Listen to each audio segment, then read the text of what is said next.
और इस वक्त की बड़ी खबर दे दें, शिवराज सिंह चौहान की ओर से मोहन यादव के नाम का प्रस्ताव रखा गया था। मुख्यमंत्री शिवराज सिंह चौहान की ओर से जब तक शपथ ग्रहण नहीं हो जाता है तब तक तो शिवराज सिंह चौहान के ही हाथों में कमान है। शिवराज सिंह चौहान की ओर से मोहन यादव के नाम का प्रस्ताव रखा गया, जिसके बाद विधायक दल के तमाम नेताओं की ओर से, विधायकों की ओर से मुहर लगा दी गई और उसके बाद इसी के साथ ही फूलों का गुलदस्ता दिए जाने की कवायद भी शुरू हो गई। कुल मिलाकर पहले से तय था मोहन यादव के नाम पर मुहर लगेगी और शिवराज सिंह चौहान ने उनके नाम का प्रस्ताव रखा। उसके बाद उनके नाम पर मुहर लग। कैलाश विजयवर्गीय बड़े खुश नजर आ रहे हैं।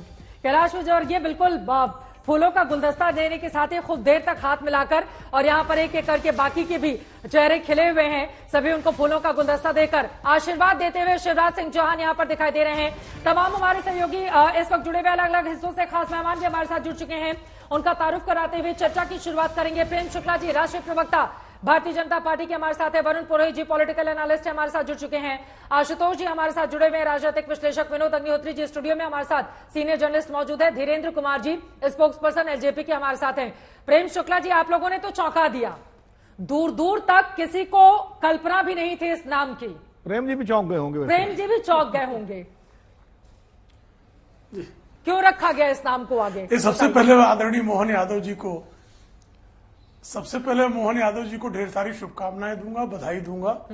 देखिए, मोहन यादव जी अखिल भारतीय विद्यार्थी परिषद के जमाने से भारतीय जनता पार्टी के अत्यंत सक्रिय कार्यकर्ता रहे हैं और महाकाल की उन पर कृपा हुई है। आदरणीय नरेंद्र मोदी जी ने उन पर विश्वास किया है, भारतीय जनता पार्टी के विधायक दल ने उन पर विश्वास किया है और जो लोग भारतीय जनता पार्टी के बारे में जानते हैं वो जानते हैं कि भारतीय जनता पार्टी अंत्योदय में विश्वास रखती है। पंडित दीनदयाल उपाध्याय जी जिम्मेदारी दी गई है, निश्चित रूप से इस जिम्मेदारी को मिलने से हम सब बहुत प्रसन्न हैं।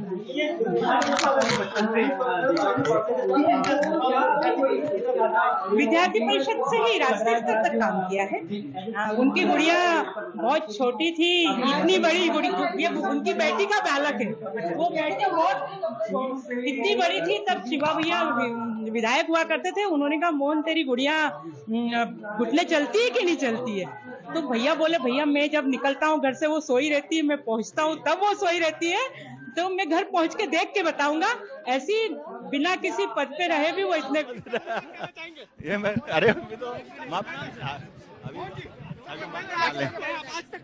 मैं केंद्रीय नेतृत्व पे माननीय यशस्वी प्रधानमंत्री, माननीय यशस्वी गृह मंत्री, हमारे राष्ट्रीय अध्यक्ष नड्डा जी, मैं सभी का आभार मानता हूँ, केंद्रीय नेतृत्व का, प्रदेश नेतृत्व का।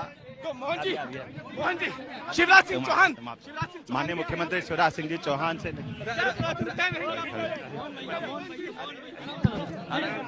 आराम से उधर ले क्या हो रही है?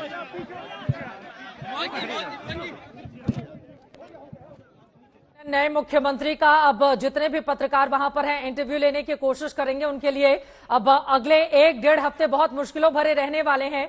चुनौतियां भी होंगी, उसका सामना भी करना है सभी को लेकर, क्योंकि बड़े बड़े नेता। अब यहां पर इसी के साथ सवाल पूछा जाएगा कि जितने बड़े बड़े चेहरे, चाहे कैलाश विजयवर्गीय हो, बाकी के प्रहलाद पटेल हो, क्या उनको इनके अंडर में कैबिनेट मंत्री बनाया जाएगा या फिर क्या होगा, ये भी देखना दिलचस्प होगा। प्रेम शुक्ला जी, आपको बीच में रोकना पड़ा था, अपनी बात को पूरी करें आप। प्रेम शुक्ला जी,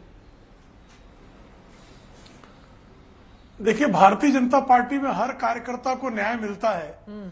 भारतीय जनता पार्टी जितने लोगों ने, मीडिया ने जिस पर कैमरा लगाया, उसमें से अगर कोई बना होता मुख्यमंत्री तो संभवतः हम लोगों को आश्चर्य होता। चूंकि अंतिम व्यक्ति को भी भारतीय जनता पार्टी में न्याय सुनिश्चित मिलता है। अंत्योदय का सिद्धांत पंडित दीनदयाल उपाध्याय का जो है उसको शब्दशः लागू करने में आदरणीय नरेंद्र मोदी जी के नेतृत्व में भारतीय जनता पार्टी सफल रही है। आदरणीय गृहमंत्री जी और आदरणीय राष्ट्रीय अध्यक्ष जेपी नड्डा जी जो हैं, जिस नाम को प्रस्ताव मोहन यादव जी अपने विधायक दल के नेता चुने गए हैं, उनको बधाई, उनको शुभकामनाएं। तो आपको क्या जिम्मेदारी दी गई है? अभी कोई अधिकृत जानकारी नहीं है, सर, तो ये है उप मुख्यमंत्री पद के लिए जगदीश देवड़ा का जो नाम आया था। एक बार फिर से हम बात करने की कोशिश करेंगे मोहन यादव से, हालांकि हमने बात की थी तब। और बिल्कुल बिल्कुल आप बातचीत कीजिए। अभी खोलकर डिप्टी सीएम जगदीश देवड़ा कुछ बोलने को तैयार नहीं है, ये बड़ा दिलचस्प है। प्रेम शुक्ला जी, बार बार रोकना पड़ रहा है, अपनी बात को कंप्लीट करें आप। जी, तो मैं यही कह रहा था कि भारतीय जनता पार्टी में हर कार्यकर्ता को न्याय मिलता है, निश्चित मिलता है, और भारतीय जनता पार्टी हर वर्ग के व्यक्ति को जो है मुख्य पर्यवेक्षक मनोहर लाल खट्टर इस वक्त बोल रहे हैं। देखिए, ये सारा विषय प्रदेश की जो एक टीम होती है और विधायक दल के जो प्रमुख लोग होते हैं वो सब बैठ करके विचार करते हैं, एक एक नाम पर विचार करते हैं और उसके बाद पार्लियामेंट्री बोर्ड के उस पर मोहर लगती है, तब जाकर के सारी चीजें होती है। प्रदेश के जो वर्तमान मुख्यमंत्री हैं उन्होंने स्वयं इच्छा प्रकट की कि इस नाम का प्रस्तावना मैं करूंगा, उन्होंने प्रस्तावना की और बाकी जो प्रमुख 9-10 लोग हैं उन्होंने उसका समर्थन किया, अनुमोदन किया और उसके बाद पूरे विधायक दल ने उसका समर्थन किया। अचानक ये नाम कोई चर्चा में नहीं, ना राजनीति ये विषय जो यहाँ के स्थानीय नेता है उनकी आपसी समझ होती है।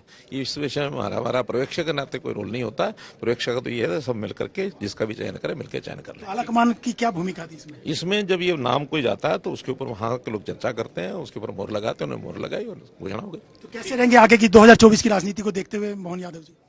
देखिए, निश्चित रूप से जो मुझे जानकारी ली है और वो 3 बार के विधायक हैं और संगठन से जुड़े हुए पुराने व्यक्ति हैं। उन्होंने संघ में, उन्होंने विद्यार्थी परिषद में, उन्होंने भारतीय जनता पार्टी में एक लंबा काम किया है। मुझे लगता है कि इस प्रदेश को आगे लेकर के बढ़ेंगे। बहुत बहुत धन्यवाद। हमसे ये थे मनोहर लाल जी, जिन्होंने साफ तौर से कहा कि सबसे राय लेने के बाद ही ये फैसला किया गया है और 2024 की दृष्टि की जहां तक बात है और सब मिलजुल करके काम करेंगे संगठन, और संगठन के पुराने आदमी, इसलिए इनका पार्टी के लोगों ने, विधायकों ने नाम तय किया, उसके बाद आलाकमान से बातचीत करके इसको घोषित किया गया। जी चित्रा।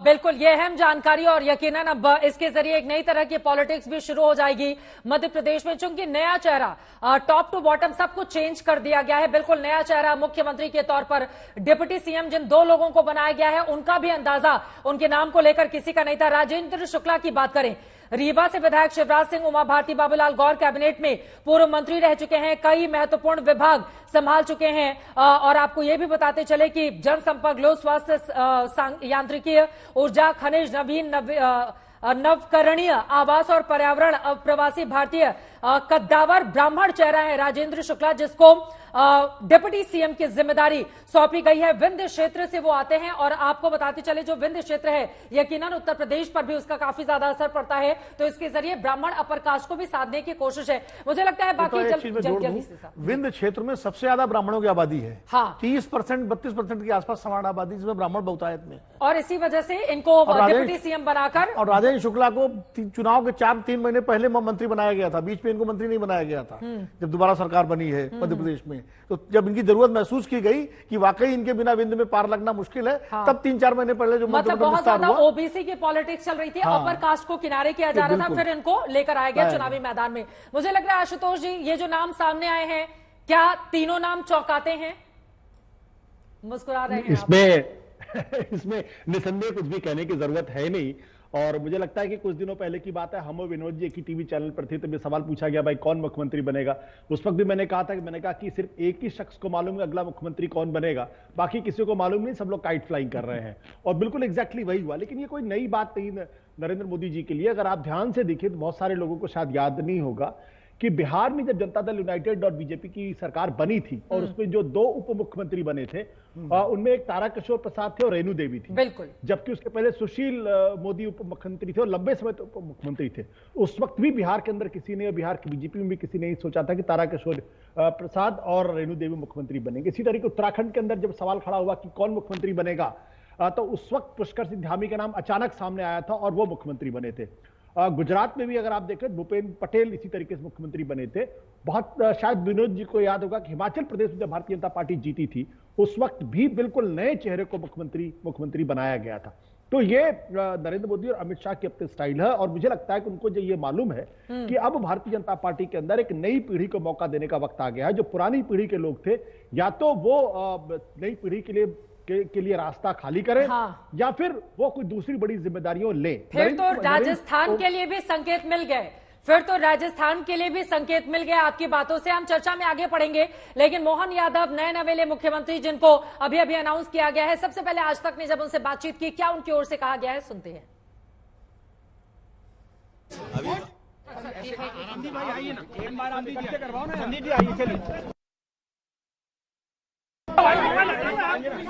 रंजना ऐसे नहीं होता है, रंजना नहीं होता है। चलो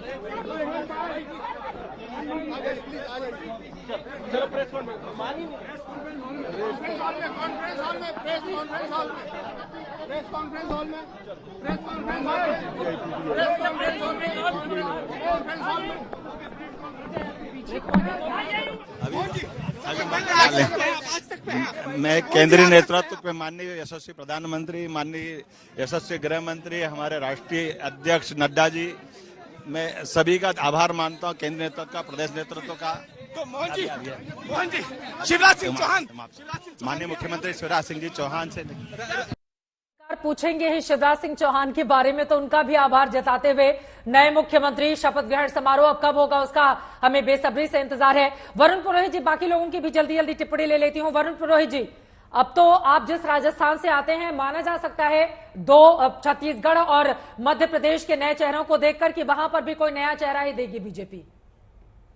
आपको प्रणाम चित्रा जी। मैं तो ये सोच रहा हूँ पैनल में सब बैठे हैं, आप इंटरव्यू लेते हो, आप डिबेट करते हो किसका भाग्योदय होने वाला है। जयपुर में आपने किसका इंटरव्यू लिया उसमें मेरा दिमाग दौड़ रहा है जी। वहां आपने लिया तो वो बन गए, क्या पता कौन बन रहा है। आप देखिए एट लास्ट इनको दूल्हा मिल गया। बाराती लंच के लिए इंतजार कर रहे थे, भोजन के लिए, पंडित जी शपथ रूपी फेरे करने के लिए बैठे थे, इनको दूल्हा मिल गया तो हो सकता है बढ़िया लंच मिल जाएगा, डिनर मिल जाएगा बारातियों को।